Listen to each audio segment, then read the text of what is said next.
here stuck in lockdown once again in America. Buddy that's been in the snowboard world. It is Jeff Boliba, Vice President of Burton Snowboards. How are you, mate? Doing great, mate. How about you? Okay. We were just talking about it before we got on, how it's weird. Time goes by and you can jump straight back into the mix again. You're in a bubble of this one bit that you're so passionate about, and then to have so much legacy within it. How does it feel, I guess, to start with, to have lived a life built purely around something that is so passionate driven?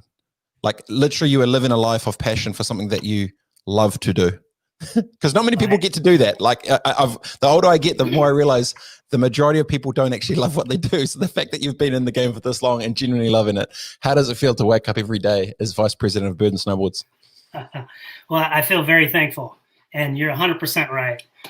Doing something that I love and sharing that around the world it's just incredible. And I'm thankful, and what I'm really thankful for too is I'm as excited to share snowboarding and get more creative with it than I was 20 years ago. And you know, one of the coolest parts about it too is, I think you remember back in the day, there's just this camaraderie and this community that even in 2008 when we first met, it was like we had known each other after 5 minutes for a decade. So really cool. Yeah, I've been watching a little bit of, you know, when the lockdown happened and then The Last Dance came on, and then just some more of these sports documentaries and stuff. And what becomes very apparent time and time again is the thing that the people that are in it miss kind of the most is that word that you talked about, Jeff. It's the camaraderie, it's that bond, it's the connection. And it's something that either comes through, I mean, it happens with surfers, it happens all through action sports, it happens with different passions, but maybe it just, you know, I think passion doesn't see any barrier or face. It's not like you're in the corporate world in the city of like, I'm a CEO, you're this. We don't see things the same way. I think when you're passionate about a sport like snowboarding or whatever it is that you're into, everything else goes away and you're unified for a passion of the similar thing, which just almost eliminates if you're rich or you're poor, if you're black or you're white. It's quite an interesting equalizer when you're passionate about these bubbles, right? Now, 100%. So the role in the business right now, obviously, for anyone listening, you know, snowboarding's one of the probably best sports in the entire planet, and it's come a long way in the last couple of decades. How would you describe what you do in the business on a day to day now? Rewinding back from where you came from. So for those who don't know the snowboard world, what do you do? Yeah, so I just transitioned. I was the Vice President of Global Resorts for the past 8 years. And now I'm shifting into a role in global marketing, and I'm the Vice President of Sport and Participation. And what we're really trying to do is weave that global resorts work we were doing into the fabric of global marketing. And so I started that role about 5 months ago, and it's really exciting because before I was managing our resorts team, working directly with resorts, like you know, everything from teaching kids to snowboard, setting up learning programs, to designing runs like the Stash. And now I'm also involved in big marketing decisions, forming campaigns, you know, talking about the future of the sport. So it's really exciting. And I mean, I can let everyone know every day I wake up and get to be involved with innovating somewhere around the world with amazing humans that all have one common thread, and that's snowboarding. Interesting that a role like this exists from a brand that sells products, because usually most brands without purpose just sell the product. They don't really give a shit what else happens with it, right? The fact that it's around, there is a direct correlation back to the increased participation of it. It's almost survival for itself to help it grow for the benefit of all, not just one. Was that a conscious decision that got made internally within the business? Because, you know, most other brands, they don't really potentially think as much about participation, global growth, you know, almost like a sports association or an NSO, a national sporting organization and stuff would. What's the thinking been from the Burton brand around its obligation back to help grow the sport?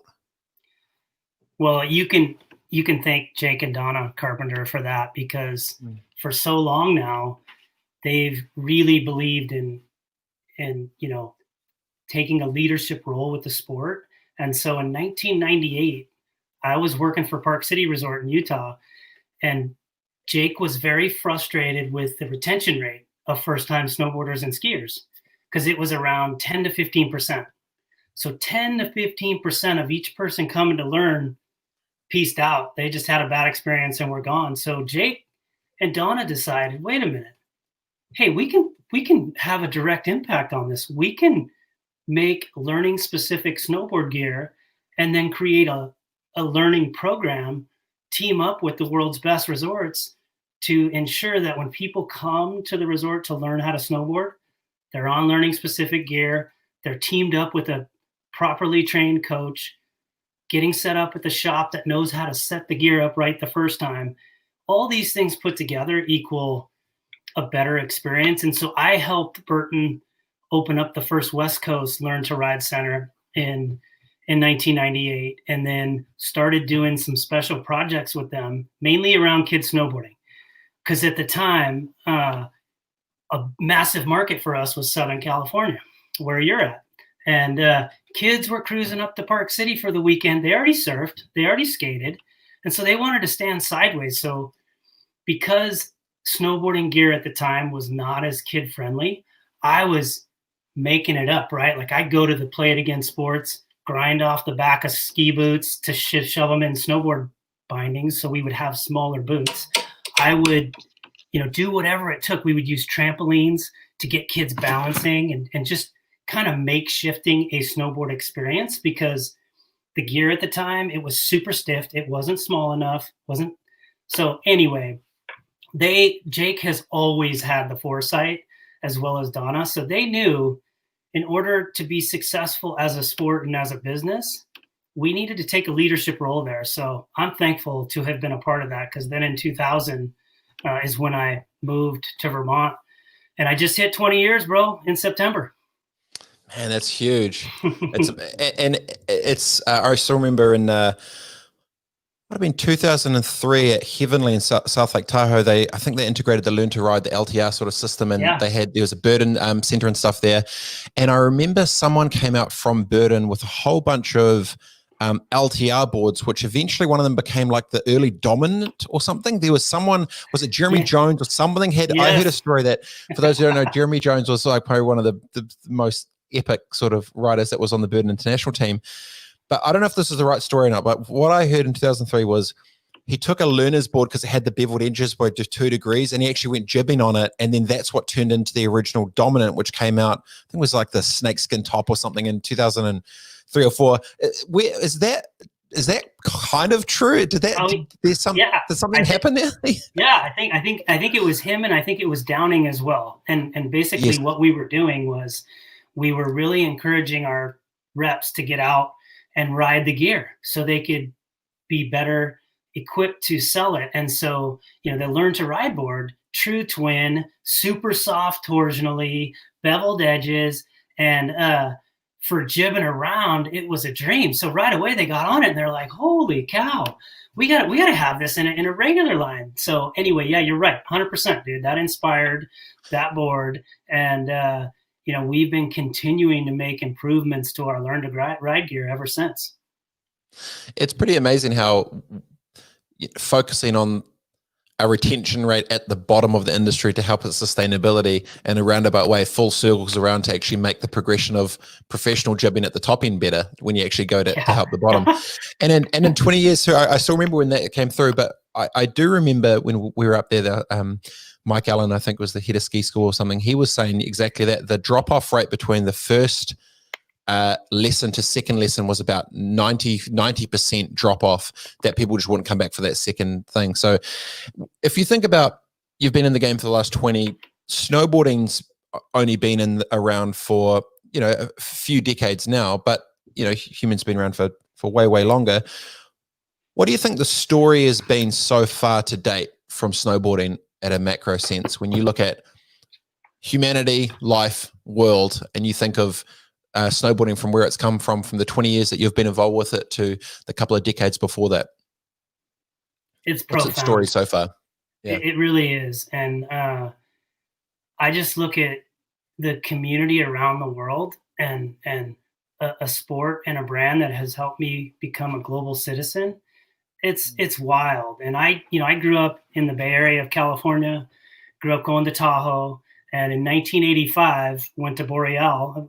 My buddy who had a snurfer took me off the side of the road at Highway 80, loved it, went to Boreal, took our first, didn't take a lesson, probably should have taken a lesson, but from that day on, I was hooked.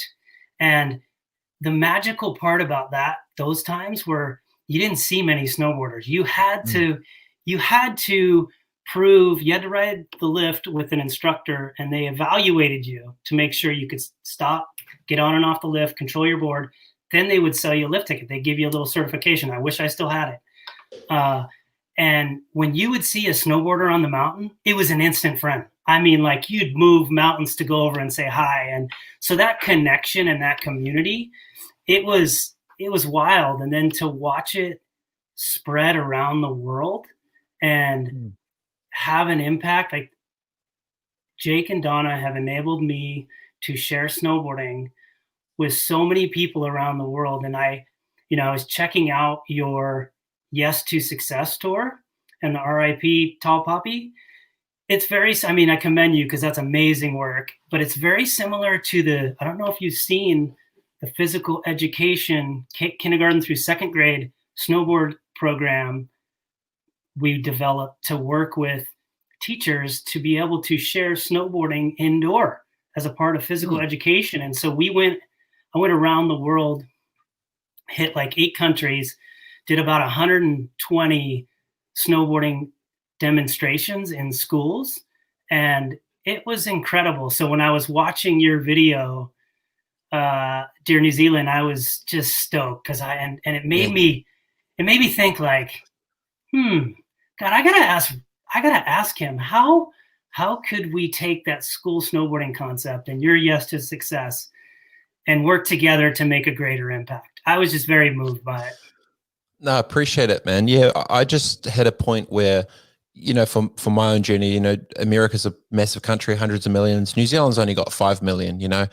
I grew up in we grew up not rich. I was probably more of the outcast. I didn't have much I call them breadcrumbs of positivity. There wasn't much that was out there for me to kind of do or see. And I was kind of its own underdog in its right. And so after I got it to the other side, I felt it was a responsibility that I had to then, what can I do to help create for others? What can I do to create some type of momentum of positivity to help and sort of scale that for the place, and everyone, wherever they're from, is very passionate about where they're from. And they're very, you're always proud of where you come from and who you're with and what you can be.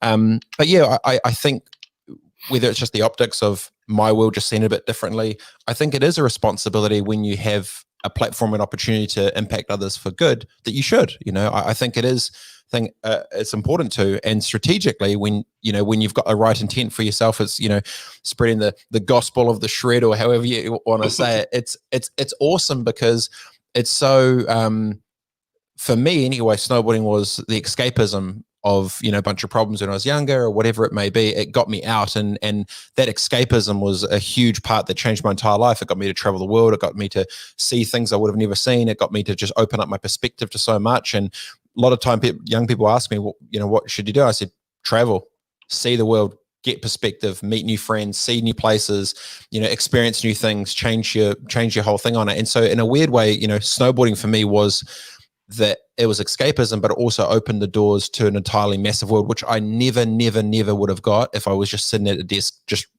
writing on books or whatever. It just would never have happened, So I think the outlet of a sport or something that you're passionate about can just change your perspective on so much and open up the world to many, which I think is ultimately important. And that's why I think there's a lot of correlation back, because, when you're passionate about something, you want to, you think about the platform of what you've got to be able to do good with it. And clearly you do. And I'm also imagining this whole role for this, 120 spots all around the world, whatever. This is funded by the brand, right? Like I'm guessing this isn't like the American Sports Association giving you cash to go and help grow the sport. This is literally a brand on a mission to go and do its thing. Yes. And it was part of a access and participation component of our trail map. We have a trail map, which is pretty much our guiding light. And at the time, we were on a mission to break down as many barriers as we could to entry so anyone could ride. And we knew, if we were able to bring it inside and take the winter and weather out of it and bring it into the schools so we could teach the teachers how to then teach it, that we would really make a difference. And so then what happened from there was we started popping the same type of a deal up in cities, at resorts, in malls, in shops.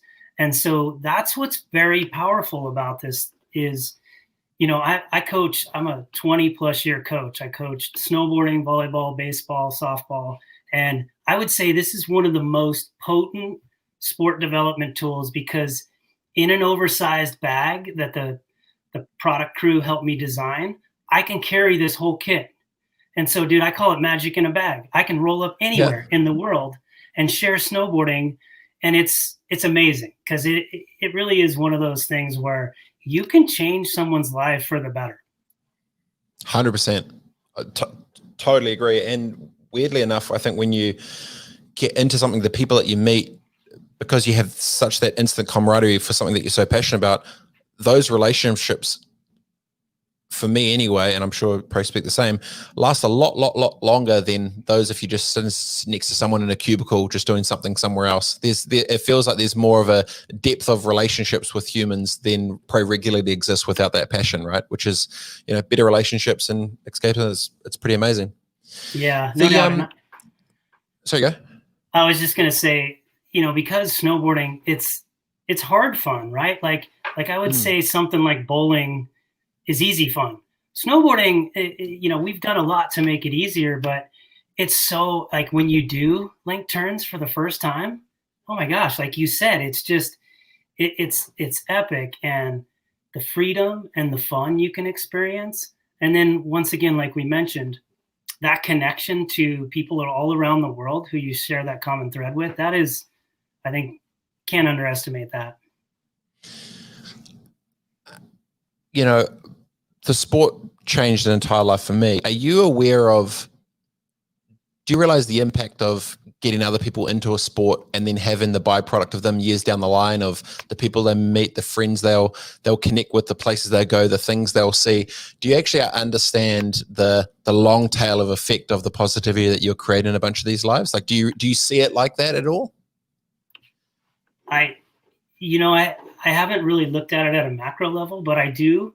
When I'm traveling the world, I'll have someone come up and tap on my shoulder and go, "Hey, you towed me around on a riglet rail 5 years ago," or whatever. And I'll be like, "Holy cow," and they're taller than me now. And so that's really cool. Or, you see different people you've introduced to the sport, or, Jake used to have me teach celebrities sometimes. And so I feel very fortunate, but the most rewarding ones are when I taught a young kid, or we brought snowboarding for free through the Riglet program somewhere, and then you meet them five years later and they remember it, and they come up and tell you, "You know what, that day changed my life." That's freaking epic.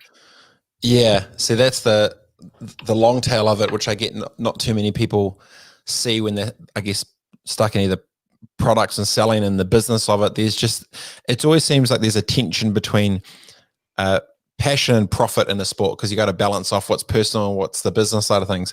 How have you managed to keep balance between the professional passions and the business passions for both? Because sometimes it can, I'm sure, get sick of being on the road, not seeing the fam, or just constantly talking about snowboard all day, every day in the middle of summer, and you're wearing flip-flops and shorts and whatever. Have you navigated your headspace around constantly being so consumed in one thing to have your life plus still have your business life, personal versus professional? It's something I've gotten better at. I can tell you that much. When I first got to Burton, I got into a global role, and I had a lot to learn. I had a lot to learn about being a global citizen. I had a lot to learn about managing my time. And, it was hard because I show up to a different country and meet people who were passionate about snowboarding, and it's hard not to be all consumed. But as I started to learn from more experienced people in our company and met more people around the world, I started to pick little learnings from here and there. And a good friend, actually, who taught me probably the most valuable lesson, a guy named Mike Williams. He used to work for GTD, David Allen Company. He taught me that system of getting things done, and it made me so much more efficient that I could show up to a meeting in a different country, and I would already have everything lined out. I would already have the key decision makers there, and I knew if they listened and we collaborated, because oftentimes, as you know, you get people who will cooperate, but we really want the people who want to collaborate. And so I learned that if I showed them, not only by buying our products, but if you work with the global crew, like myself, the regional crew, like Jay Smith in your area, and work together on the 360-degree consumer touch points, that we would help their business. And not only that, we would drastically improve the snowboarding experience for their customer. And so the more we can show the partners that we work with that model, and they plug it in and they're really willing to collaborate, that's where the business side starts to show up as well. Does your wife ever get sick of you talking about snowboarding? Yes. Yeah, actually she does. She's taught me a lot, though. I'm so lucky. And she's a snowboarder too. She enjoys it, and our whole family, all 5 of us, snowboard. And so we've shared. I'll never forget the first day we rode the chairlift together. Was in Park City, and they have a 6-passenger chairlift, and so that was really exciting and a big moment to be able to, as a family, do it. Because as you're a super athletic person who's played other sports. Oftentimes as a parent, you're on the sidelines cheering your kids on, but with snowboarding, you're in the game, man. And you're on the chairlift and you're experiencing the outdoors. And that to me was next level. It's weird now. I've got two daughters under the age of 3, and I'm thinking about, we no need way. to get back up, and it feels like it's rediscovering again, and I, we went up to Tahoe a couple of weeks ago. We stopped off at this gas station on the side, and in the winters you always just drive past and it'd be all the families and the kids and all these sort of sleds on the side going down, and you always just like, oh, what are you guys up to?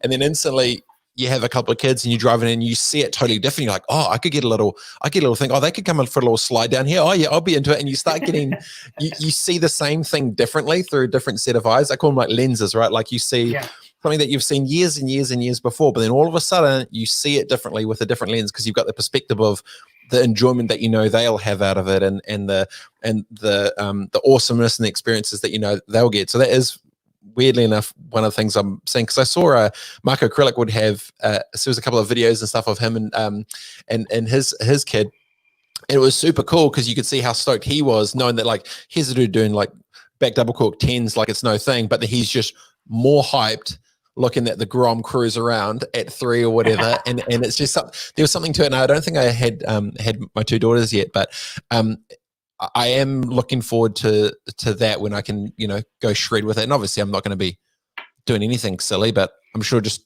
turning right and left and watching your kids smile like with the biggest grin from ear to ear is probably going to be pretty special to see. So I'm actually really looking forward to that. So yeah, thanks for validating what I thought would happen in the future. Oh, well, and I can't wait for you. Have you seen the hover cover and the Wrigley board? No. I'm about to deep dive into it because I think this year she's 3. I'm like, me and wifey been talking about it. I was like, oh, she's almost there. Oh, it's on, because through that PE program, when we first designed it, we were using a massive piece of AstroTurf, and it was just too heavy, too bulky. So we needed to innovate something to take away, to get rid of that big, heavy, expensive piece of AstroTurf. And so I held a kids roundtable of some of our best kids coaches, actually in Tahoe at Squaw Valley Resort. And actually, Chad Sylvia, one of my best friends who taught me how to snowboard in 85. I had all these coaches from all around. He's there with me, helping with the round table. We were kind of hitting a wall. And then all of a sudden he goes, wait a minute. What if, the Swiffer for the broom, the little cover? He's like, what if we made a Swiffer for the board? And I was like, ding. So that was the moment we were able to bring snowboarding into the gym, which it's now into the house. And so like with my kids, slide. Dude, they'll pull their dolls around on it and they'll be using it as a toy. And then the next thing you know, they'll want to stand on it and they'll want you to pull them. And so we have that. And then when next time you're up in Tahoe, you got to let me know. Have you seen the handlebar? No, I'm about to go this year. I'm about to go in to start doing a bunch of digging. Well, your timing could not be better, because the learning tools we had when my kids were getting into snowboarding, not even funny, like how much better. This handlebar mounts to the bottom of the board, or excuse me, right where the bindings go. And it's like a scooter. Kids don't need anything. They just walk up to it, stand on it, and they can go. And so does Springs, which I work with them to create a little handlebar riglet park. So $15 snow play pass. You can use the merry-go-round, the sledding area, and the handlebar park. So lots of good stuff. I can't wait to turn you on. That was one of my questions. I was going to ask you when you're going riding next. Yeah, man. Well, probably brings a great little segue. COVID. I remember Jake Burtondale, I think was it March 13th? And on the 15th, we went into lockdown here. So almost since that day, the world's been almost shut off. When you think of the sport from a global element, or say in the Northern Hemisphere for this coming winter, how has the business of snowboarding changed and been totally flipped up on its head for how you're navigating as a brand or a business to this coming winter in the Northern Hemisphere? How has COVID affected the world of snowboarding and skiing, I guess? It's wild.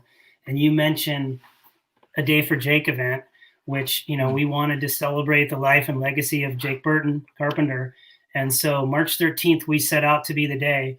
So I was working with Zach Nigro, who's works in our brand crew in global marketing, and he was working on the brand side. I was working on lining up all the resorts. We had a target of 13 resorts around the world where we could offer for one day free lift ticket for anyone who wanted to come shred for Jake. And slowly, we had 13 resorts dialed, one of which was in China.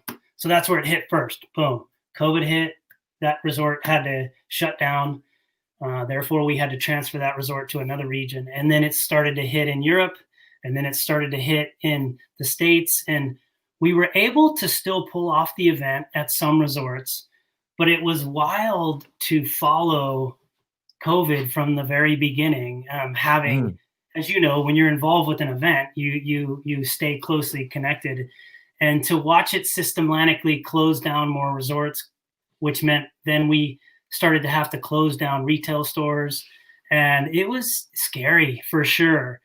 But what we learned we learned a number of things. The Southern Hemisphere winter, we knew going into it, it was an opportunity to learn what we had learned from China and the resorts that have been shut down, in the shops, and in Europe and the Americas and APAC. And let's really focus on, as much as we can, working with resorts, working with our retailers to communicate, to share information, to do whatever we could. And so that's the angle we decided to take. Some brands and some people decided, oh gosh, I don't know what to do, so we're going to curl up in the fetal position. We said, you know what, let's just communicate, let's share info. And so what we learned was the resorts that had good leadership, good capacity management, systems in place to handle those fluctuations during COVID worked out really well. And there was even a resort in New Zealand who decided, you know what, we're not going to do season passes this year. We're going to refund them because we need everyone to make a reservation, because we know we can only be at 50% capacity, and we want to know how to handle capacity when we're at capacity, how to staff. And so that although the consumer at first was like, oh man, we have to make a reservation, what they quickly learned was the on-mountain experience for the resorts that had dialed systems was better, and there were less people on the mountain. And so what you're seeing the other end of that is resorts that don't have solid leadership and these capacity management systems in place. If you're not doing reservations and things like that, it's hard if you're at 50% capacity to manage that. And each region, each state, each prefecture is a little different. So everyone needs to understand resort COVID policies, country COVID policies. But here in Vermont, where I live, the state of Vermont already put out a mandate that says resorts cannot operate this season over 50%. So they know maximum capacity for them is 50%. So it's really interesting to see. But I can tell you this, as you know, you're a master at this. There's innovation to be had, and there are opportunities. Like, it's crushing lots of people, and it's just devastating. But this is where I think, just as humans, we have to survive, get into that survival mode, and look for opportunities. So that's what we're definitely doing. We thankfully have a lot of amazing partnerships with resort associations, with resorts, with retailers, with nations. And we're doing our best to just hold hands and let everyone know, you know what, we're all in this together. So don't feel like you have to go at it alone. Yeah, what you're talking about before, it feels like you talk about others, like it's offense versus defense, right? Opportunity, things come in the way. It's like, pause, do you retract or do you go forward? Like in New Zealand, say for the commercial real estate market, all the millionaires go into defense and go into hiding to hold on and hibernate. And all the billionaires are like, let's play, and it's a different mindset of how they're approaching the exact same thing. So it's cool from a brand perspective to see that sort of shift. Now, I totally agree with the innovation side of things, being forced to change things moving forward. It feels like COVID's probably going to be here until probably next winter, for argument's sake. After COVID, pre-COVID, the way things were, during 50% capacity, changing forced innovation, after COVID, do you think it's going to change the snow industry much, and how so potentially? It's a great question, and I'll give you one quick example. I'm working with Smuggler's Notch right up the road. They call themselves America's Family Resort. They crush it with little kids, and we're fortunate enough to have had a long withstanding relationship developing kids snowboarding there. So before kids could even walk, they're into the daycare and they're learning about snowboarding, and then using our indoor tools and play components, they're learning about it. So some resorts, like you said, offense versus defense, some resorts are saying, oh, wow, young kids this year, we're not going to teach them. We got to stay away from that. Smugs, on the other hand, is, hey, how can we work, Jeff? How can we work together to innovate and to get over these challenges? So one of the things we're working on is expanding the Riglet Park at the resort to accommodate parents being included in the lesson. Because what you're going to have to do is, typically as a snowboard instructor, which I know you were before, and a coach, if you're teaching really young kids, and you're doing everything from helping them blow their nose, go to the bathroom, put their gloves on, strap in. So now the instructor is going to be able to guide the parent to do those touch things.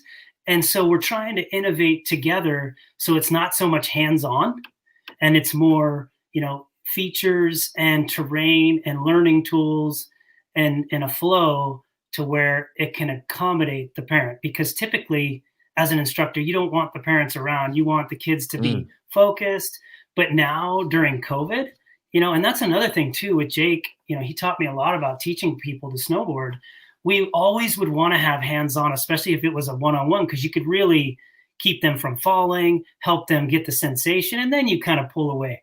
But now during COVID, we have to take a much different approach. It's got to be less hands-on. And so I think there will definitely be innovation there. And I'm really excited because, as you know, teaching young kids, no matter what you're teaching them, doesn't matter what sport, like, you got to know how to work with kids. And if you can teach kids, you can pretty much teach anyone. It's my belief. you know, you mentioned the Jake part before. Started it, built it, clearly passionate about the growth of it. That's, you know, changed millions of people's lives. This year's been a tough one, obviously, for the fam of Burton. And after he passed, I maybe even sent you a message. And I talked to Blotto, and I sent a couple of people that I'd know in the sort of the Burton fam a link. How has the North Star has obviously been very set for Burton for decades now. What's the energy within the business actually been like without having kind of that driver of that North Star visibly present? What's the vibe been?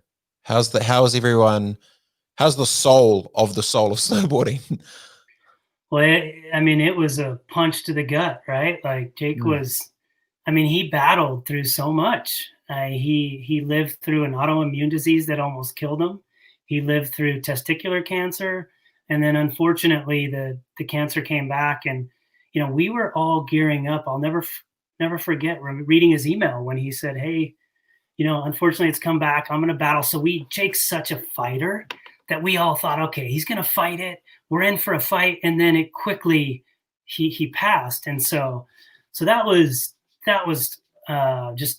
definitely very hard. But what I can tell you is Donna and Jake's sons, he's got 3 boys, Taylor, Timmy, and George, are passionate about snowboarding, and they want to carry on the legacy. So I think, we definitely had a period where we wanted to reflect and mourn, and we did that. And then we shifted into celebrating, like, what Jake would want us to celebrate.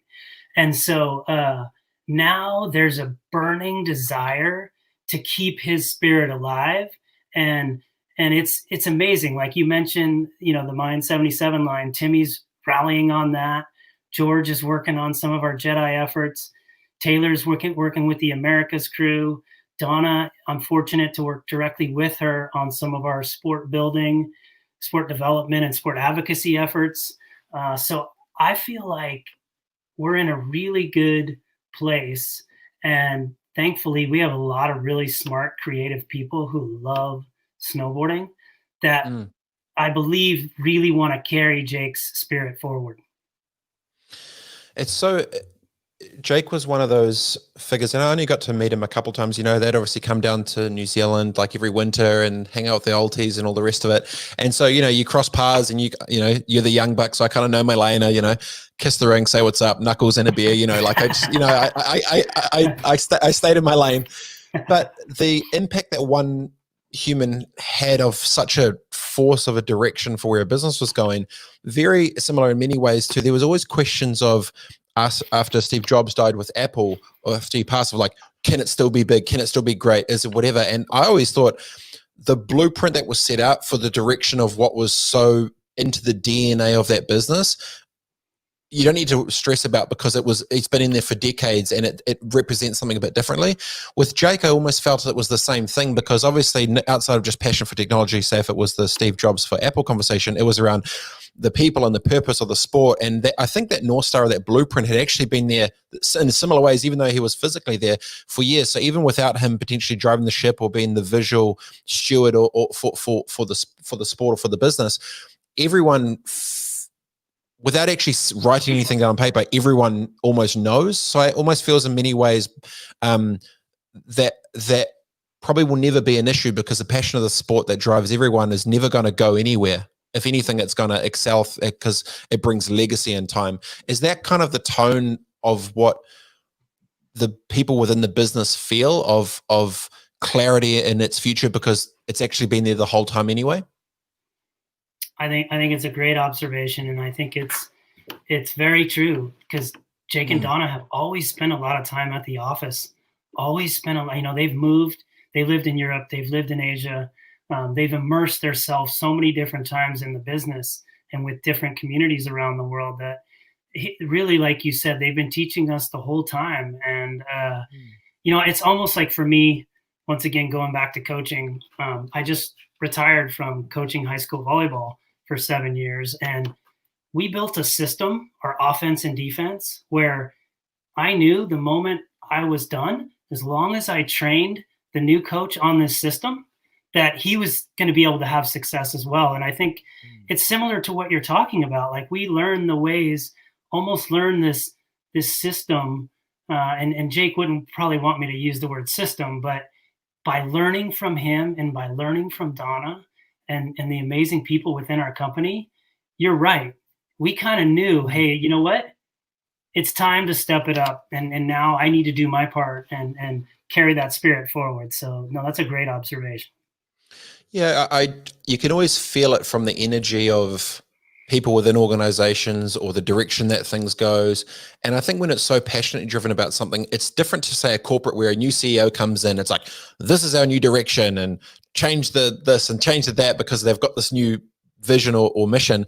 The difference is they will have a vision of what they see for the commercial outputs of an organization. But for the brand of Burton, it's clear that it's not just about products and services, it's about growth and community, the empowerment, engagement, and there's so much more to it that's not really a product. You know, you're not selling, I don't know, the ROI of a 3-year-old holding a handlebar to have the stoke on their face that changes potentially their lives.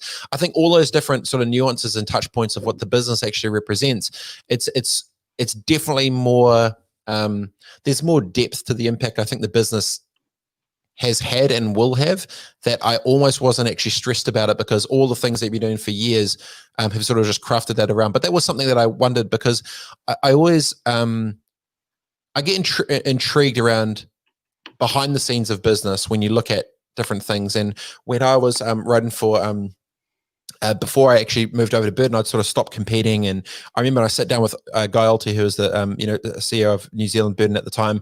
And I was really hesitant about signing to Burton. I was really hesitant. I'd stopped competing, but I was wanting to do this media thing and I was passionate about content, and internet had just come around and we got broadband and I had these visions for what media would be. And, historically I turned out to be correct, which was great.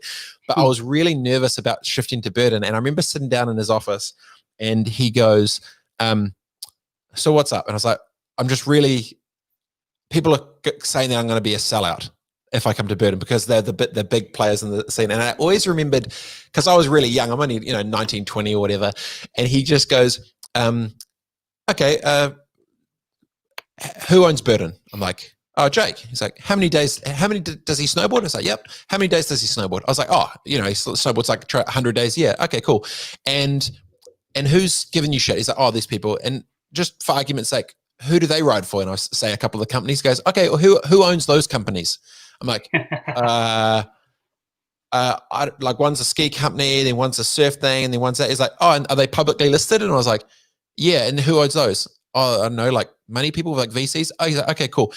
So you're telling me, and this is the way he did it. It just ingrained in my mind the layers to the shit. He goes, so you're telling me that someone who's owned by suits and shareholders in New York, or some people who've never even snowboarded in their life, they're calling you a sellout because you want to come ride for a company that's owner snowboards 100 days a year, gives everything back to it, blah, blah, blah.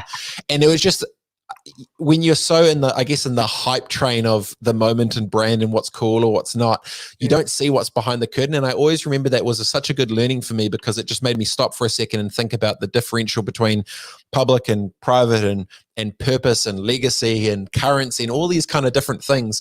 And I guess when you get older, it becomes more and more relevant of, like now you look at the surf industries and a bunch of the biggest competitors are now owned by the same thing and all the rest of it. When you see the brand of Burton and the rest of the other ecosystem, do you see it in a similar way? Like, how do you see what the brand represents to the sport when it comes to the mix between passion and profit? Oh, I see. Like you mentioned, the fact that we're owned by a snowboarding family, and you're right, like Jake, that was his mission every year, was to ride 100 days. And as you know, that's not easy unless you're like doing it for a living or have flexibility in your schedule to do it. So and especially out here, oftentimes the conditions can be freezing rain or whatever. Like Jake knew he still had to get his days in to achieve that. So I think, people love to, give successful companies a hard time. And I think that's something that, anytime you're number one, you're going to face some criticism. But anyone who has met the Carpenters, you will quickly learn how much they love snowboarding and how much they care for the riders, for the community, and how much they want to just make sure it's healthy and that it's moving forward and progressing. And so to me, I've always been very proud to work for a company like that. Because I grew up closer, on the West Coast, where Sims at the time in the late '80s was Sims and Burton were battling, and my first skateboard was a Sims. One of my first snowboards was a Sims, and it wasn't until I started riding Burton product and getting familiar with the other brands where I started to really gain an appreciation. And then when I got to Burton in 2000 and started to meet with the product crews, the marketing crews, it was opened my eyes, and it's just incredible. And one of the things I think of too is I take a look at yourself, how you were a professional athlete, and then I look at, wow, look at the crew you might have or probably did influence. I mean, look at New Zealand, Carlos Garcia, Knight, Zoe throwing down in the Olympics. I mean, how's that? So rad. Yep. Yeah, it's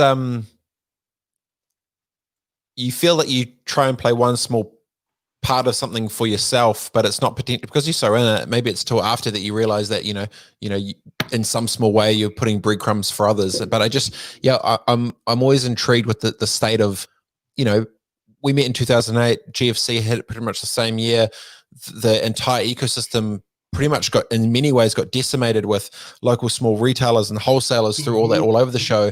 And now 20 years later, we're in COVID world through this another whole thing. So what have you think has been the biggest shift in the business of snowboarding in the last 10 years from when we met in 2008 to now, since the first GFC to COVID? What's changed the most? That's a great question. I mean, there's a number of things that have changed. I mean, the one in my area of focus that I've been laser focused on is knocking down barriers for young kids, because, being a global citizen for the brand, still in many parts of the world, you have to ski first. Like, it's just one of those things, especially in Europe, where there's such deep, rich skiing history and heritage that oftentimes, young snowboarding families will call their local resort to get a snowboard lesson, and they don't offer a lesson under 7 or 8. And so, that has been a big part where we've been able to break down a number of those barriers, bring awareness to the resorts that are actively teaching young kids and helping us share snowboarding from the very first start. So I believe we've made progress there. So that I would say is one positive change. And then I think what you're also seeing too, because of COVID and just the trend the past couple of years, is, brick and mortar retail being more challenged and direct to consumer definitely strengthening. Yeah. And I remember through that time, brands were first starting to think, do they go direct themselves? Do they create their own pop-up stores? If they did, that kind of felt like it was tension in the ecosystem. Now, when you look at how it's going out, what's the current retail climate of online versus in-person, clicks and mortar? What's the sort of makeup with how that sort of shifted in the last 10 years that you've seen? Definitely an increase in online and direct to consumer. There's no doubt. And especially during COVID, right? Like, you're starting to see that amplify even more. But, one of the things we've always tried to encourage is helping that local snowboard shop. Because as you know, you can order that kind of stuff online, but when you can go into a shop, try on multiple pairs of boots, get your boots heat molded, get your setup dialed with someone who really knows how to give you some pro tips, like that kind of experience, I think, is still there for the taking. And I think that's where doing brick and mortar retail in the future, you really have to make sure that you're providing that type of an in-store experience and in-store service, so you can lure customers in there, because those are the things you can do where that's not the kind of hand-holding you can get when you purchase online. I remember there was some tension in a few retailers that I saw where they were saying, oh, if you want to try on boots, you're going to have to put a $50 deposit down to try on a boot.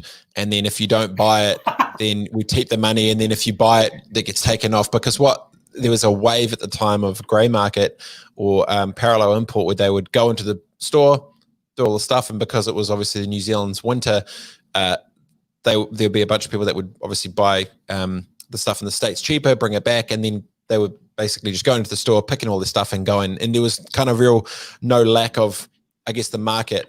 And I just wonder now, when you look at other retail environments, what's the biggest shift in retail that you've seen or get inspired from other industries or verticals that you've seen get shifted into the snowboard world?